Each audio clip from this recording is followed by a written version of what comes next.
لا حول ولا قوة إلا بالله العلي العظيم. أعوذ بالله من الشيطان اللعين الرجيم. بسم الله الرحمن الرحيم. وبه نستعين وهو خير معين. الحمد لله الذي لا يبلغ مدحة القائلون ولا يحصي نعماؤه العادون ولا يؤدي حقه المجتهدون الذي ليس لصفته حد محدود ولا نعت موجود ولا وقت معدود ولا أجل ممدود.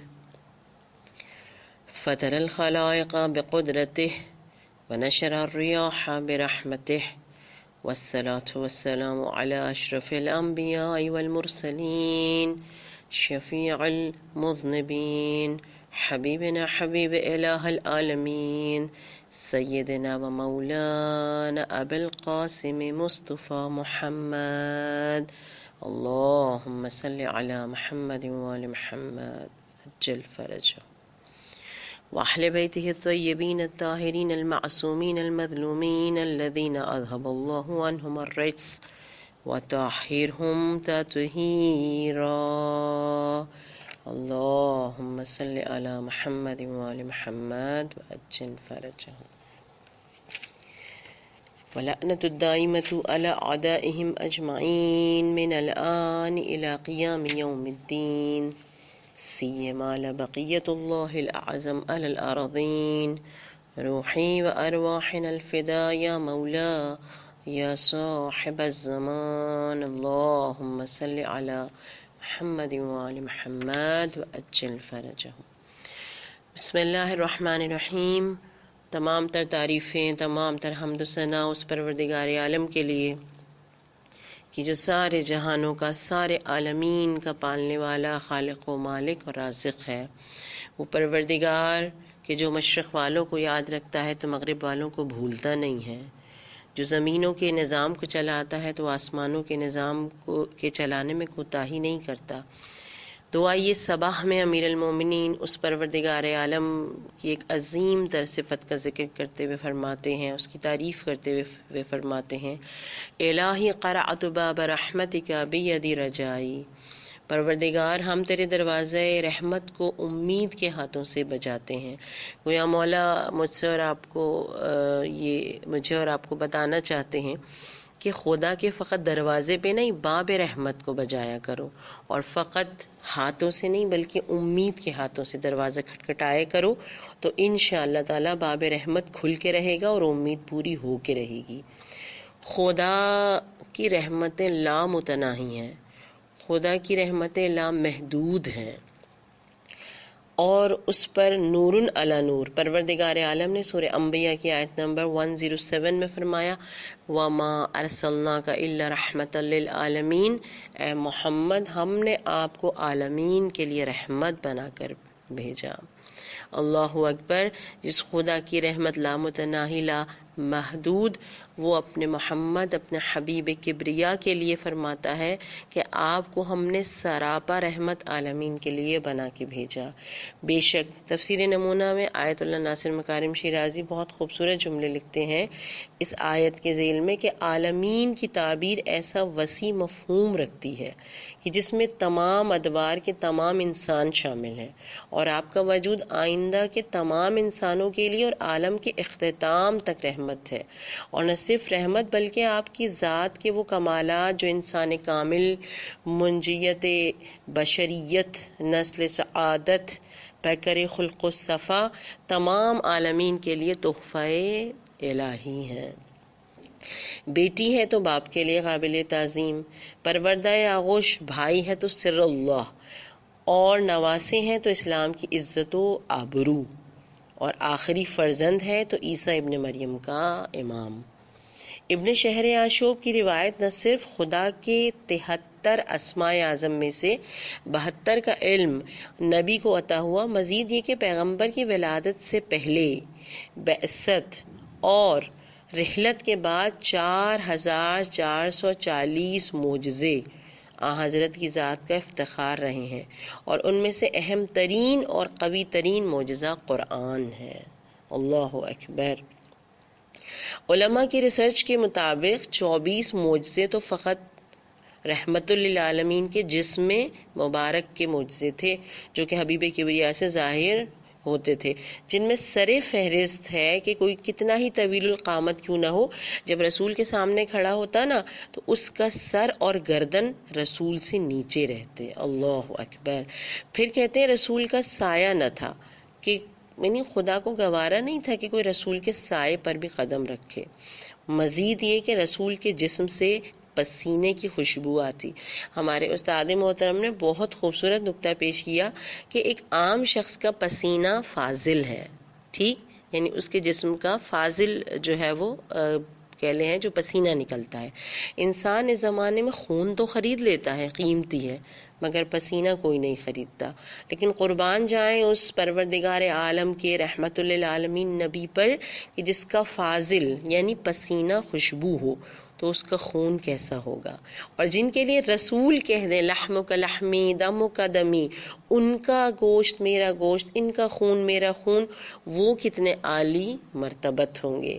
اسی لیے کہنے والوں نے کیا خوب کہا نا کہ اس باغ میں توحید کا سایہ نہ ہو کیوں کر، اس باغ میں توحید کا سایہ نہ ہو کیوں کر، جس باغ کی پہچان ہی زہرا سی کلی ہو، اور اس شخص کے رتبوں کی بلندی پہ نہ جاؤ جس شخص کے ادنا سے غلاموں میں علی ہو۔ درود پڑھیں محمد وآل محمد پر۔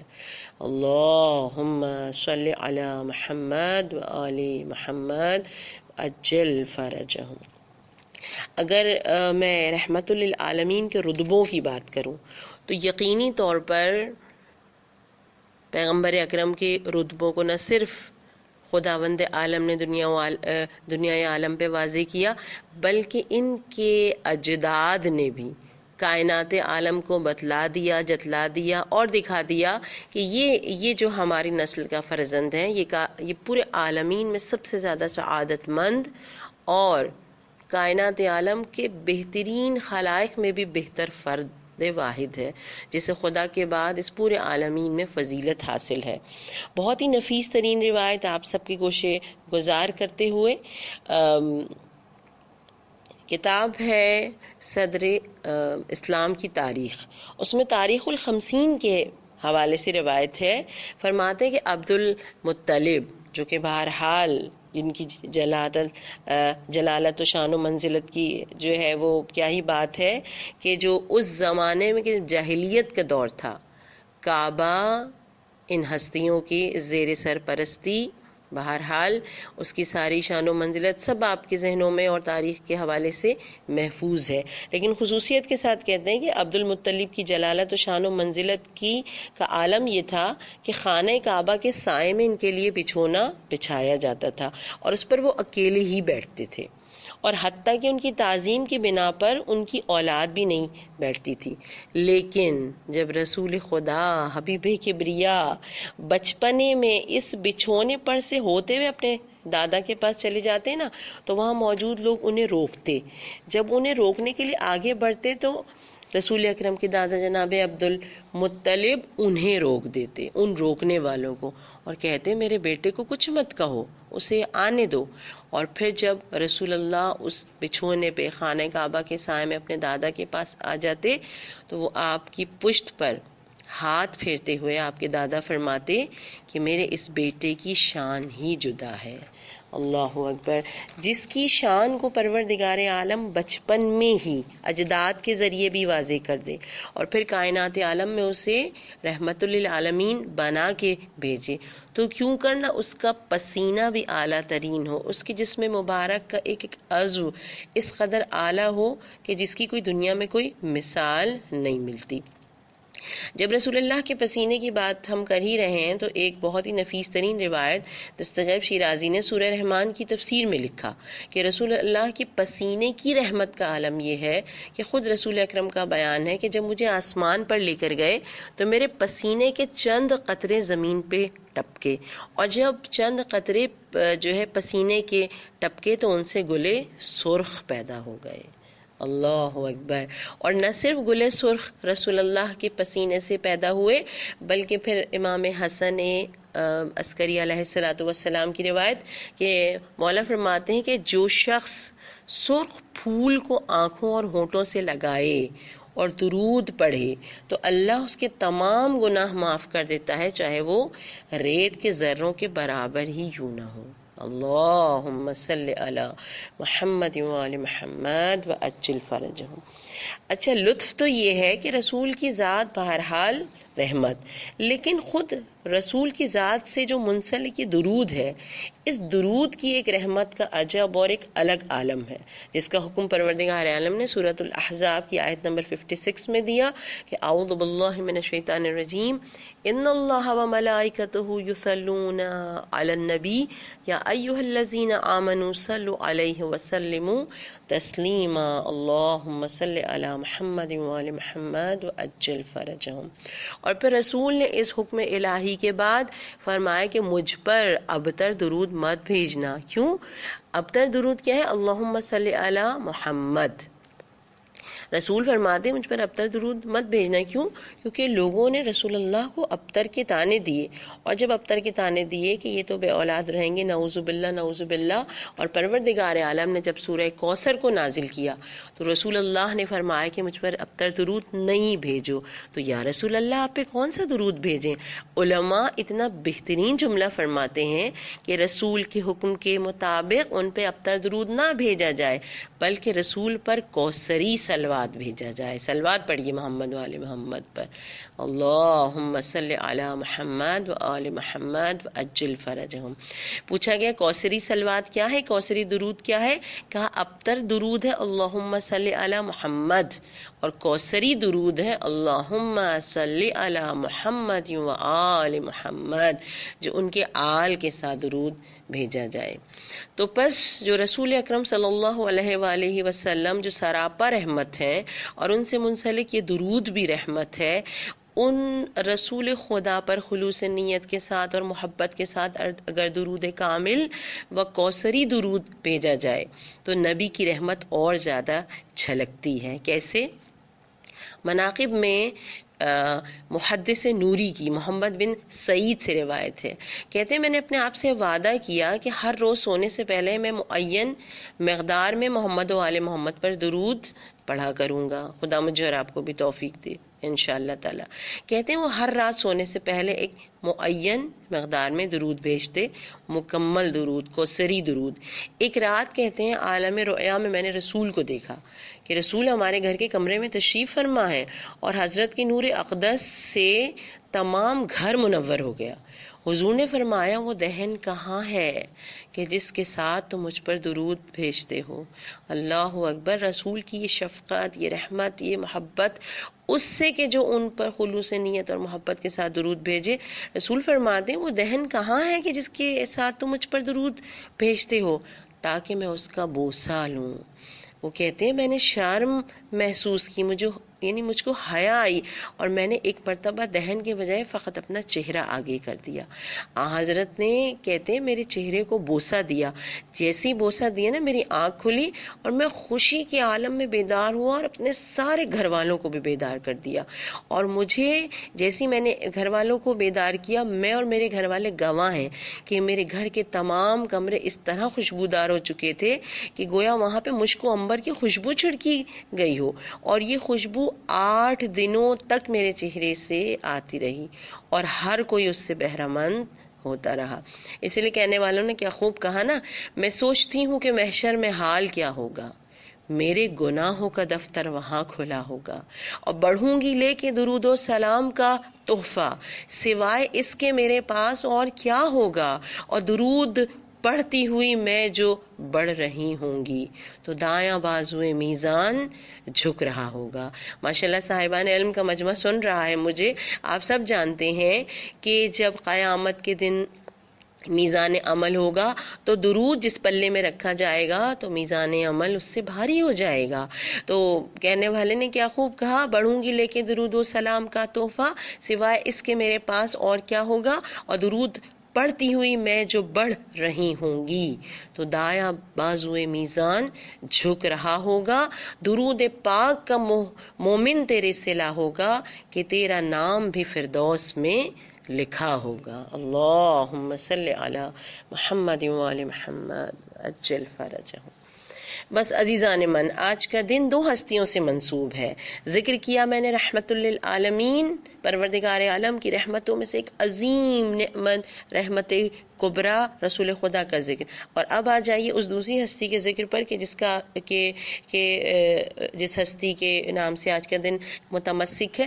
بڑی خوبصورت بات ہمارے استاد محترم فرماتے ہیں کہ رسول اکرم صلی اللہ علیہ وآلہ وسلم کا روز ولادت ایک خاندان نبوت کے عظیم تر فرد صادق آل محمد امام جعفر صادق کے ساتھ، رسول خدا کا روز شہادت خاندان نبوت اور ائمہ معصومین میں سے، اہل بیت میں سے ایک فرد مقدس امام حسن مجتبیٰ کی شہادت کے ساتھ، کہا کہ گویا دنیا کو پروردگار عالم نے ان دونوں دنوں کے وسیلے سے بتا دیا کہ محمد اپنی آل سے جدا نہیں اور آل ان کی محمد سے جدا نہیں، لہٰذا جو محمد سے محبت کرتا ہے وہ ان کے اہل بیت سے بھی محبت کرے، جو محمد کو چاہتا ہے وہ ان کے اہل بیت کو بھی چاہے، جو محمد کی خوشی اور غم کو مناتا ہے وہ اہل بیت کی خوشی اور غم کو بھی منائے۔ درود پڑھے محمد والے محمد پر۔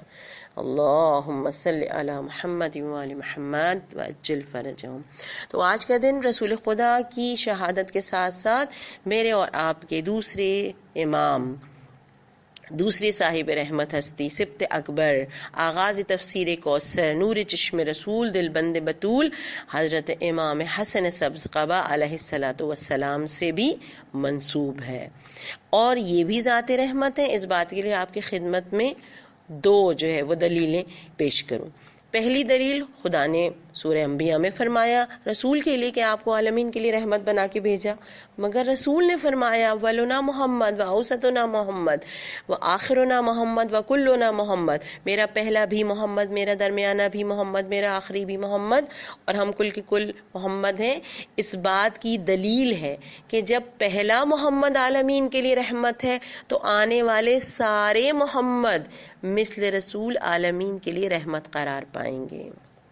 تو گویا حسن سبز قبا کی بھی ذات پروردگار عالم کی بارگاہ سے عالمین کے لیے رحمت ہے۔ اور پھر اس کے بعد دوسری دلیل، میرے مولا کی معصوم فرماتے ہیں میرا بیٹا، ایک معصوم اپنے معصوم بیٹے امام بیٹے کے لیے فرماتے ہیں کہ میرا بیٹا خوش اخلاق، خوش گفتار اور خدا کی رحمت کے دروازوں میں سے ایک دروازہ ہے۔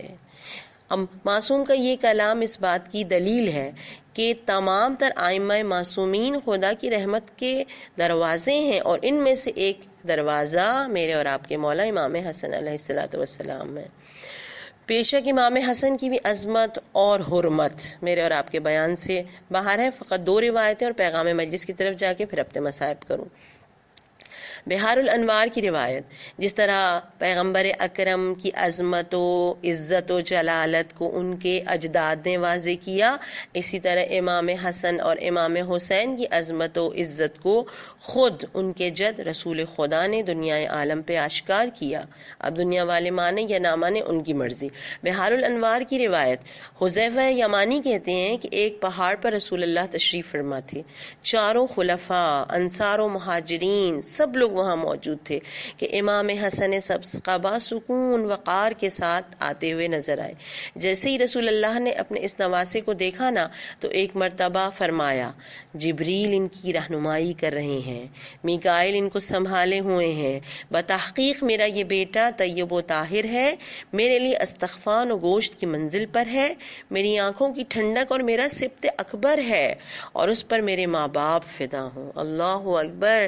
کائنات کا رحمت للعالمین امام حسن سبز قبا کے بارے میں کہہ رہے ہیں کہ میرے ماں باپ اس پر فدا ہوں، اور اس کے بعد پھر رسول اکرم کھڑے ہو گئے، اور حذیفہ یمانی کہتے ہیں کہ پھر رسول اکرم کے دہن اقدس پہ یہ جملے تھے حسن سبز قبا کے لیے، انت تفاحتی و بہجتہ قلبی، تم میرا دہن اور سرور قلب ہو۔ درود پڑھے محمد وآل محمد پر۔ اللہم صلی علی محمد وآل محمد و اجل فرجہم۔ تو پس عزیزان من، جو رسول اللہ کا خون اور گوشت رکھتا ہو اور ان کا دہن اور سرور قلب ہو، تو وہ کیوں کر نہ مثل رسول سراپائے رحمت ہو اور وجہ نزول رحمت قرار پائے۔ دلائل الامامہ کے حوالے سے مدینۃ المعاجز کی روایت ہے، کہتے ہیں کہ منصور سے یہ روایت ہے کہ ایک مرتبہ خشک سالی ہو گئی اور لوگ نماز استسقاء کے لیے جمع ہو گئے۔ اتنے میں کہتے ہیں کہ دلبند رسول جگر گوشہ بطول میرے اور آپ کے مولا امام حسن علیہ الصلوۃ والسلام وہاں آئے اور فرمایا کہ لوگوں تم بتاؤ، بارش چاہتے ہو یا برف باری چاہتے ہو یا موتیوں کی بارش پسند کرو گے؟ تو لوگوں نے کہا کہ مولا آپ جو پسند کریں ہمیں بھی وہی پسند ہوگا۔ تو کہتے ہیں آپ نے فرمایا کہ چلو تینوں بارشیں ہوں گی۔ اب کہتے ہیں رحمت للعالمین کے اس باب رحمت، خدا کے باب رحمت، نواسی نے کہا کہ بارشیں تو تینوں ہوں گی، لیکن شرط یہ ہے کہ جب موتیوں کی بارش ہو نا تو ان موتیوں کو تم نے اٹھانا نہیں ہے۔ پھر اس کے بعد کہتے ہیں کہ آپ نے دست دعا کو بلند کیا، میں کہوں تو غلط نہیں ہے، دست ید اللہ کو بلند کیا، اور جیسے ہی دعا مانگی تو ایک مرتبہ رحمت الہی پانی کی صورت میں، بارش کی صورت میں چھلکنے لگا اور برسنے لگا۔ کہتے ہیں کہ بارش جب پانی کی برسی، اس کے بعد لوگوں نے دیکھا کہ آسمان سے برف باری ہوئی، اور جب برف باری ختم ہوئی تو آخر میں کائنات کی آنکھوں نے دیکھا کہ موتیوں کی بارش شروع ہوئی، اور موتیاں جب آسمان سے زمین پہ گرنے لگیں تو اس موقع پر منصور کہتا ہے کہ ہم نے دیکھا کہ آپ ہاتھ بلند کر کے آسمانوں سے جو ہے وہ ستارے توڑتے تھے، اللہ اکبر، اور پھر انہیں چھوڑ دیتے تھے تو وہ چڑیوں کی طرح سے اڑ کر پھر اپنی جگہوں پر چلے جاتے تھے۔ اسی لیے تو کہنے والوں نے کیا خوب کہا نا کہ حسن کا نور ہے ہر نور عین سے پہلے، حسن تھے جلوہ فکن مشرقین سے پہلے، بھلا تم اس کے کمالات کیسے سمجھو گے، ملی ہو جس کو امامت حسین سے پہلے۔ درود پڑھے محمد والے محمد پر، اللہم صلی علی محمد وآل محمد وعجل فرج۔ بس عزیزان من، ان صاحبان رحمت ہستیوں کے در سے متمسک ہو کر ہمیں اور آپ کو دنیا و آخرت دونوں کے لیے رحمت الہی کی تمنا کرنا چاہیے۔ تمنا کرنے کے لیے سب سے پہلے تو دعا مانگنی چاہیے۔ امام سجاد علیہ الصلوۃ والسلام صحیفہ کاملہ کی ایک دعا میں فرماتے ہیں، یا من لا تفنا خزائن رحمتہ، اے وہ کہ جس کی رحمت کے خزانے ختم ہونے والے نہیں ہیں۔ جس کی رحمت کے خزانے ختم ہونے والے نہیں ہیں تو ہم کیوں نہ اس کی رحمت کے خزانوں سے دنیا و آخرت کے لیے رحمتیں سمیٹ لیں، اپنے دامن میں اس کو یکجا کر لیں، کیونکہ بہرحال رحمت الہی کی طلب اور اس کی ضرورت ہر بندگان خدا کو دنیا میں بھی ہے اور آخرت میں بھی ہے، اور فقط مجھے اور آپ کو دنیا و آخرت کے لیے رحمت الہی کو طلب کرنے کے لیے دعا نہیں مانگنی چاہیے بلکہ کوشش بھی کرنی چاہیے، خصوصاً ان صاحبان رحمت ہستیوں کے صدقے میں جن کی محبت کا دعویٰ، جن کی محبت کی جو ہے وہ کہہ لیں کہ عظیم تر نعمت ہمارے پاس ہے اور ہم دعویٰ بھی کرتے ہیں۔ کوشش کرنی ہے، کیوں؟ کیونکہ سورہ نجم کا فیصلہ ہے، لیس للانسان الا ما سعی، کسی کو کچھ نہیں ملے گا ہاں مگر جو کوشش کرے۔ اور پھر سورہ نساء میں خدا فرماتا ہے، فضل اللہ المجاہدین علی القائدین اجرا عظیما، فضیلت ہے جد و جہد کرنے والوں کے لیے۔ یہاں جہاد سے مجاہدین سے مراد فقط میدان جنگ میں تلوار چلانے والے نہیں ہیں، بلکہ ہر عمل خیر کے لیے کوشش کرنے والے پروردگار عالم کی نگاہ میں صاحب فضیلت ہیں، ان لوگوں کے مقابلے میں علی القائدین جو بیٹھے رہتے ہیں ہاتھ پہ ہاتھ دھر کے۔ اور فقط یہی نہیں، اجرن عظیمہ، ان کے لیے عظیم اجر بھی ہے، یعنی جب کوشش کریں گے تو حتمی طور پر انشاءاللہ تعالی پروردگار عالم عنایت کرے گا۔ اور خصوصیت کے ساتھ چونکہ ذکر ہے امام عصر کے جد رحمت للعالمین کا، حضرت حجت کے جد امام حسن کا، تو میرا اور آپ پر لازم ہے کہ اس وقت جو رحمت کا عظیم ترین دروازہ امام زمان اجل اللہ تعالی فرجہ الشریف کی صورت میں ہمارے درمیان موجود ہے، ہم ان کے ظہور کے لیے، یعنی ہم خدا کی اس رحمت کو حاصل کرنے کے لیے جو امام زمان کی صورت میں اس وقت سر دست دنیا عالم میں موجود ہے، میں اور آپ کوشش کریں، جستجو کریں کہ دنیا میں بھی خدا کی رحمت حاصل کریں اور انشاءاللہ تعالی آخرت میں بھی ان کی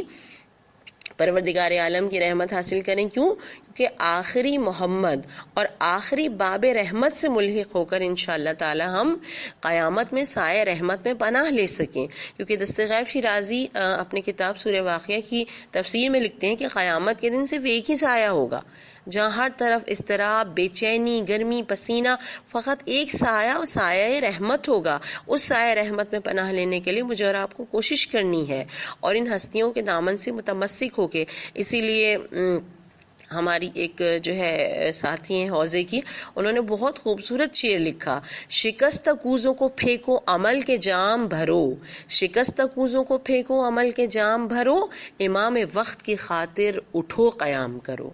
گویا امام وقت کی خاطر یعنی ہمیں قیام بھی کرنا ہے اور عمل کے جام بھرنا ہے، یعنی کوشش کرنی ہے. بس اب آپ کی خدمت میں جلدی جلدی 2-3 نکات. میں اور آپ اگر چاہتے ہیں کہ قیامت کے دن خدا کی رحمت کا سایہ حاصل کر لیں، جو پورا نچوڑ ہے ہماری زندگی میں تمام ترین صاحبان رحمت ہستیوں سے ملحق ہوتے ہوئے دنیا و آخرت کی رحمت الہی کو حاصل کرنے کے لیے، تو کیا کریں؟ خصال صدوق کی روایت فرمایا پیغمبر اکرم حضرت محمد مصطفیٰ صلی اللہ علیہ وآلہ وسلم، اللہم صلی علی محمد وآل محمد، رسول اللہ نے فرمایا کہ جس دن کوئی سایہ نہ ہوگا سوائے سایہ خدا کے، تو 7 قسم کے گروہوں کو سایہ نصیب ہوگا. بس یہی سایہ رحمت و لطف کے نیچے پناہ لیں گے. تو پتہ چلا 7 ایسے گروہ ہیں جنہوں نے ایسے عمل کیے ہوں گے جو پروردگار عالم کی رحمت کے سائے میں انشاءاللہ تعالی قیامت کے دن پناہ لیں گے. انہی گروہوں میں مجھے اور آپ کو شامل ہونا ہے انشاءاللہ تعالی. سب سے پہلا گروہ کہا، جو شخص، رسول اللہ فرماتے ہیں، جو شخص مسجد میں واجب نماز ادا کرتا ہے، مسجد سے باہر جاتا ہے، لیکن اس کا دل وہاں منتظر رہتا ہے کہ کب دوسرا نماز وقت ہو اور میں مسجد میں چلا جاؤں. میں اور آپ اگر اپنی مثال لیں خواتین کی، جو یعنی کہ خواتین ہیں، مردوں کے لیے بہرحال مسجد کی مثال ہے، تو ہم ایک مرتبہ اپنا مصلی بچھائیں، نماز ہم نے پڑھی اور ہمارا دل مصلی پہ رہ جائے کہ کب دوسرا وقت ہو اور ہم انشاءاللہ تعالی نماز پڑھنے کے لیے کھڑے ہوں. ایسے لوگ قیامت کے دن رحمت کے سائے میں ہوں گے. حدیث الشیعہ کی روایت ہے، امام علی علیہ السلام فرماتے ہیں کہ ایک نماز کو ادا کرنے کے بعد دوسری نماز کا انتظار کرنے والا زائرین خدا میں سے ہے. اللہ اکبر! زائرین خدا یعنی خدا کی زیارت کرنے والا. اور پھر مولا فرماتے ہیں اللہ پر حق ہے کہ وہ اپنے زائر کو عزت و عظمت دے، جو مانگے اسے عطا کرے. آیت اللہ بہجت اسی لیے فرماتے ہیں کہ اگر کوئی چاہتا ہے کہ جو وہ چاہتا ہے وہ اسے حاصل ہو جائے تو اسے چاہیے کہ اول وقت نماز پڑھے. ٹھیک، یہ استعارہ ہے اول وقت نماز کا، یعنی کہ ایک نماز کے بعد دوسری نماز کا منتظر رہنا در حقیقت اول وقت نماز کی جستجو ہے. اور آیت اللہ بہجت کہتے ہیں کہ جو بھی وہ چاہتا ہے، گویا ہم جو دنیا میں چاہتے ہیں اور جو آخرت میں چاہتے ہیں، یعنی ہم جو اللہ کی رحمت دنیا میں چاہتے ہیں اور تمام رحمتیں خدا کی آخرت میں چاہتے ہیں، تو ہمیں چاہیے کہ ہم اول وقت نماز پڑھیں. اسی لیے پیغمبر نے بھی فرمایا، حدیث الشیعہ کی روایت، کہ جو نماز میں تاخیر کرتا ہے جان بوجھ کر، اول وقت نماز میں اگر نماز نہیں پڑھتا، اس کا دل جو ہے وہ سخت ہو جاتا ہے، اور انسان کا جب دل سخت ہو جائے وہ کافر بن جاتا ہے. اور یہ بات ہے، اب یہ رسول کے جملے ختم ہو گئے، کافروں کو خدا کی رحمت کا سایہ نصیب نہیں ہوگا. دوسرا گروہ رسول اللہ نے فرمایا کہ جو شخص خود کو حرام شہوت سے بچا لے، اسے موقع ملے مگر وہ خوف خدا سے اس حرام شہوت کو چھوڑ دے. شہوت کیا ہے؟ ہر وہ چیز جو خدائی حدود سے بڑھ کر حاصل کرنے کی کوشش کی جائے اسے شہوت کہتے ہیں. ہمارے اساتذہ فرماتے ہیں کھانے کی بھی شہوت ہے. مثال دے دوں، محرم میں آج کل ہم نے بریانی کھا لی، ہمارا بالکل شکم سیر ہے، اب کہیں سے حلیم آ گئی تو ہم وہ حلیم بھی کھانے بیٹھ گئے. یہ کھانے کی شہوت ہے. گویا ہر شرعی حدود سے، جو خدائی حدود اللہ نے ہمارے لیے جو ہے وہ کہہ لیں کہ کر رکھی ہے، اگر اس سے بڑھ کر ہم کوئی بھی چیز حاصل کرنے کی کوشش کریں گے جو خدائی حدود سے ہٹ کر ہوگی، اسے شہوت کہتے ہیں. تو ہر شہوت کا اگر ہمیں موقع مل رہا ہے لیکن ہم اپنے آپ کو روک لیں خوف خدا سے، تو ایسا گروہ جو ہے وہ انشاءاللہ قیامت کے دن سایہ رحمت میں پناہ لے گا۔ مولا محمد تقی علیہ الصلوۃ والسلام کی حدیث ہے جلوہ نور کی، جس میں مولا فرماتے ہیں جو شہوت کے گھوڑے پر جو ہے سوار ہے وہ لغزش سے محفوظ نہیں ہے۔ طریقہ کیا ہے حرام شہوت سے رکنے کا؟ فقط سمپل طریقہ، جناب یوسف کو جب زلیخا نے کہا کہ میں نے بتوں پر کپڑا ڈال دیا ہے، اب اللہ تعالیٰ جو ہے بقول اس کے وہ اس کا خدا تھا جو بت تھے وہاں رکھے ہوئے، تو کہتی تھی کہ جو ہے وہ اب میں نے کپڑا ڈال دیا ہے، میرا خدا اب ہمیں دیکھے گا نہیں، اور اب ہم جو بھی چاہیں گناہ کر سکتے ہیں۔ تو جناب یوسف نے جو جملہ فرمایا وہ میرے اور آپ کے لیے بہترین ہے طریقہ ہر قسم کی حرام شہوت سے رکنے کا، چاہے وہ کھانے کی ہو چاہے وہ کسی بھی زندگی کے معاملے کی ہو۔ جناب یوسف نے فرمایا تھا نا، یہ تیرا خدا ہے جو آنکھوں پر کپڑا ڈالنے کے بعد دیکھنے سے قاصر ہو گیا، لیکن میرا خدا وہ ہے جو زمین کی پاتالوں میں بھی دیکھتا ہے اور آسمان کے حجابوں میں بھی دیکھتا ہے۔ اللہ اکبر۔ خدا کا دیکھا جانا اگر انسان محسوس کر لے تو انشاءاللہ ہر حرام شہوت سے خود کو روک لے گا۔ فقط خدا نہیں دیکھتا، سورہ توبہ قل اعملوا فسيرى الله ما لكم ورسوله والمؤمنون، خدا دیکھ رہا ہے، رسول دیکھ رہے ہیں، اور مومنون یعنی ائمہ معصومین، یعنی اس وقت امام زمان دیکھ رہے ہیں مجھے اور آپ کو۔ تیسرا گروہ وہ شخص جو چھپ کر صدقہ دے کہ سوائے خدا کے کسی کو خبر بھی نہ ہو، تو انشاءاللہ تعالی قیامت کے دن وہ خدا کے سائے رحمت میں پناہ لے گا۔ چھپ کر صدقہ دینے کی کیا لاجک ہے؟ جو دے رہا ہے جب وہ چھپ کر صدقہ دیتا ہے تو فقط خاطر خدا ہوگا، لہٰذا انشاءاللہ وہ خدا کی رحمت کے سائے میں جگہ لے گا۔ اور جس کو وہ صدقہ دے رہا ہے چھپ کے اگر دے گا تو کہتے ہیں ہر مانگنے والے کی عزت نفس ہے، جب انسان چھپ کے صدقہ دیتا ہے تو دینے والے کی عزت نفس پامال نہیں ہوتی جو خدا کو پسند ہے۔ اسی لیے جلوہ نور کی ایک حدیث ہے جس میں رسول نے فرمایا کہ پوشیدہ طور پر دیا جانے والا صدقہ خدا کے غضب کی آگ کو بجھا دیا کرتا ہے۔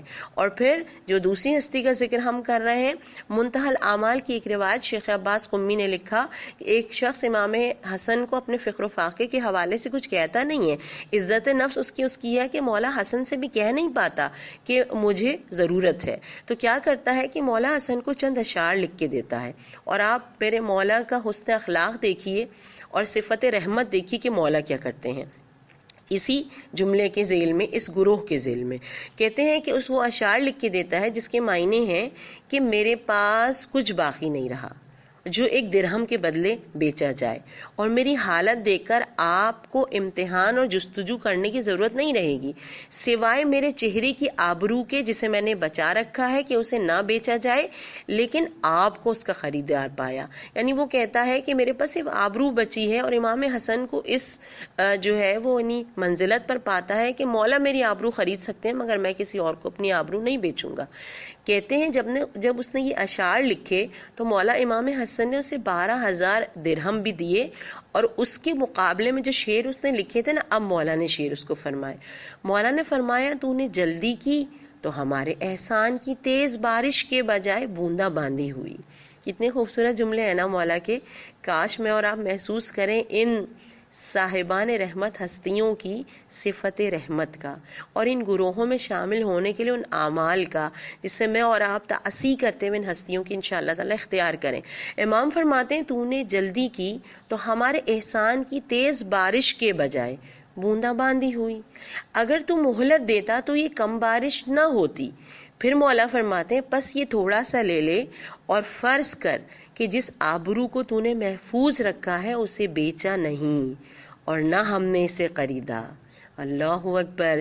یعنی مولا نے اسے چھپ کے صدقہ دیا اور گویا اسے کہا کہ یہ عزت نفس بہت قیمتی ہے، بہت زیادہ وہ ہے کہ تم یہ جو ہے یعنی کہ جان لو اور یہ مان لو کہ تم نے اب بھی اپنی آبرو کو بیچا نہیں ہے اور نہ ہی میں نے اسے خریدا ہے۔ تو بس اگر عزت نفس قیمتی چیز ہے، مانگنے والا اس کے لیے جو ہے وہ انسان جستجو کرتا ہے کہ مجھے مل بھی جائے، مجھے میری عزت نفس جو ہے وہ محفوظ بھی رہے، تو انسان کو چاہیے، مومن کو چاہیے چھپا کر صدقہ دے کہ وہ سایہ رحمت میں انشاءاللہ جگہ ملے گی اسے۔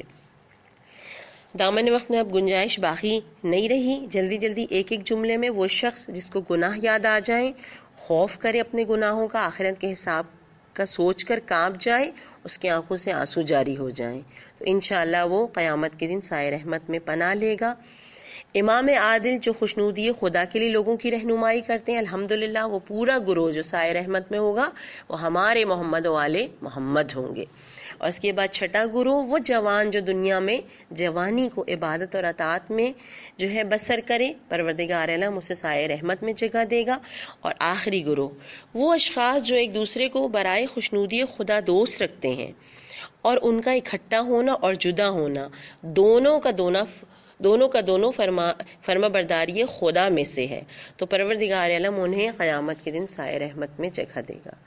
بی بی فاطمہ زہرا اور رسول خدا خوشنودی خدا کے لیے ایک دوسرے سے محبت کرتے تھے، ایک دوسرے کے ساتھ زندگی گزاری باپ بیٹی کی حیثیت سے، مگر وہ فاطمہ زہرا جو اپنے بابا سے جدا نہیں ہونا چاہتی تھیں، فقط خوشنودی خدا کی خاطر بابا سے جدا ہوئیں۔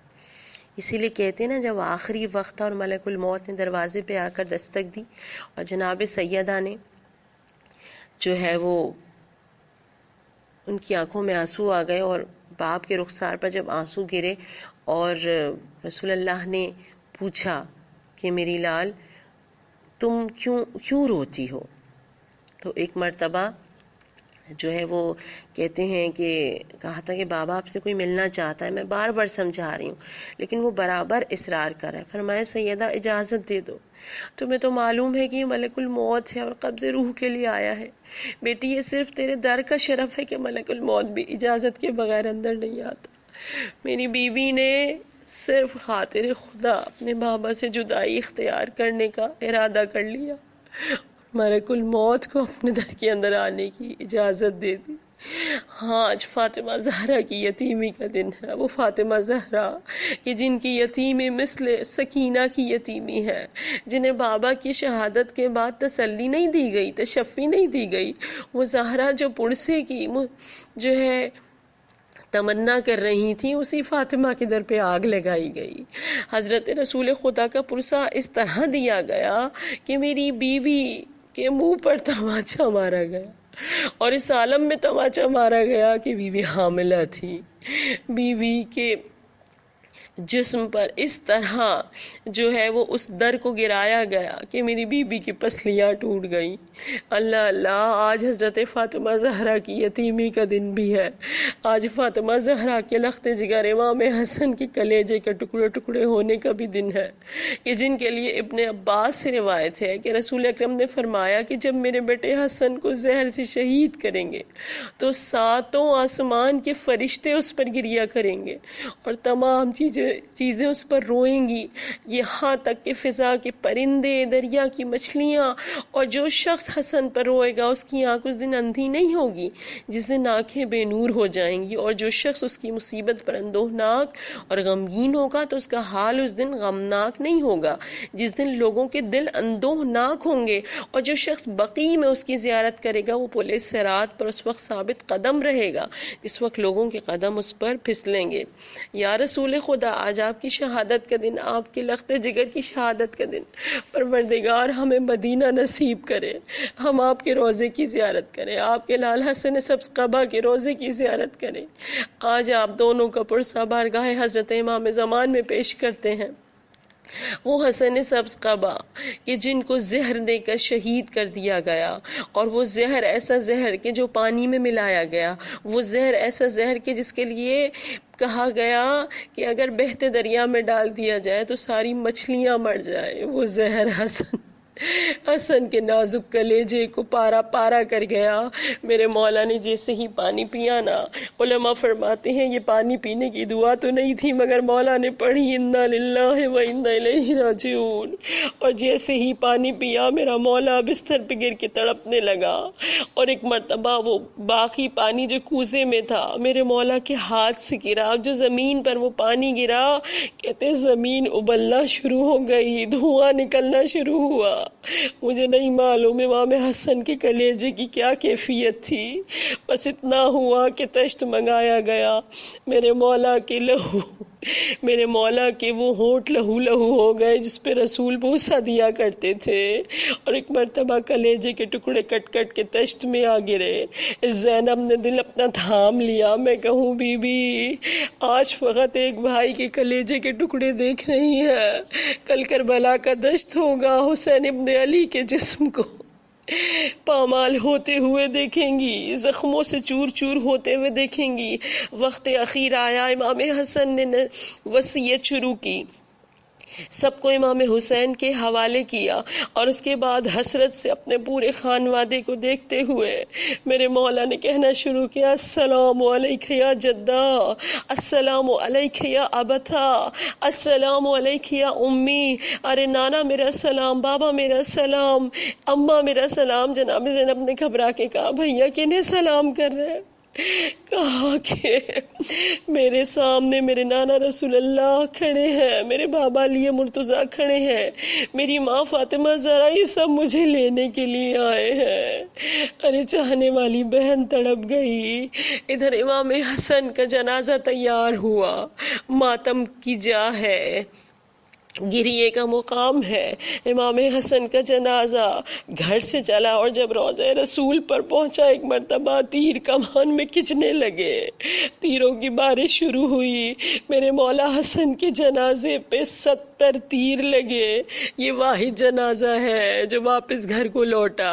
یہ شاید پہلا جنازہ تھا کہ جس کا کفن لہو لہو ہو گیا، اور بھائیوں اور بہنوں کو مل کر بھائی کے جنازے سے تیر نکالنے پڑے۔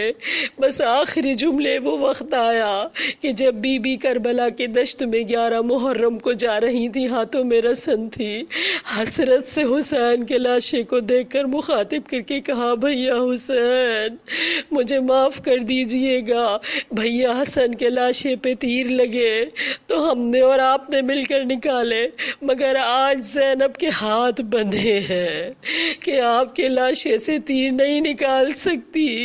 ہمارا سلام ہو حسن سبز قبا کے لہو لہو ہونٹوں پر، ہمارا سلام ہو میرے مولا کے اس کفن پر جو تیروں سے لہو لہو ہو گیا، ہمارا سلام ہو اس جنازے پر جو ایک مرتبہ گھر سے نکل کے دوبارہ واپس آ گیا، اور میرا سلام ہو اس رحمت للعالمین پر جو اپنے خانوادے کا غم لے کر اس دنیا سے میرے اور آپ کے لیے ساری رحمتوں کے دروازے کھول کر چلا گیا۔ الا لعنت اللہ علی القوم الظالمین وسيعلم الذین ظلموا أي منقلب ينقلبون ربنا تقبل منا انك انت السمیع العلیم یا واسع المغفرۃ اغفر لی۔ پروردگار ان دونوں ذوات مقدسہ کا واسطہ ہماری اس مجلس کو، ہماری اس خدمت کو اپنی بارگاہ میں قبول و مقبول فرما، ہمارے ان آنسوؤں کو بارگاہ امام زمان میں قبولیت کا شرف بخش دے، خصوصیت کے ساتھ ہمارے تمام تر مومنین و مومنات کی اور ہم سب کی دلی جائز حاجات اور خواہشات کو پورا فرما، کرونا وائرس سمیت ہر وبا، ہر بیماری پریشانی کا خاتمہ فرما، کل مریض کو شفائی کل عنایت فرما، ہم سب کی توفیقات میں برابر اضافہ فرما، اور آخری باب رحمت امام زمان سے ملحق ہونے کے لیے ہمیں جستجو اور کوشش کی توفیق عنایت فرما، امام زمان کے ظہور میں تعجیل فرما، ہمارے مرحومین کو اور ہم سب کو امام زمان کے لشکر میں، ان کی دعاؤں میں اور ان کے ظہور میں شامل فرما، آمین ثم آمین۔